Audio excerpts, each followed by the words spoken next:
बर्तमान आम हनुमान मंदिर में पहुँची गलु।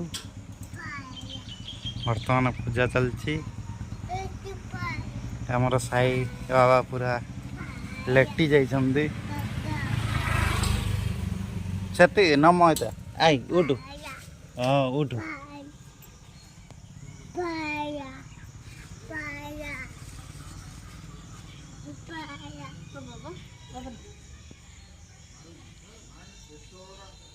हेटे नम पड़ा ये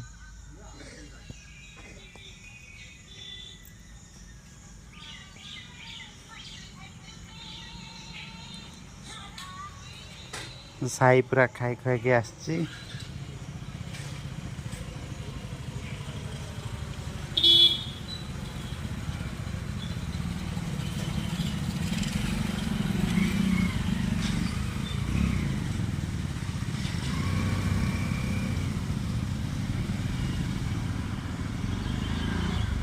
प्रत्येक मंगलवार आम आसू पूजा करी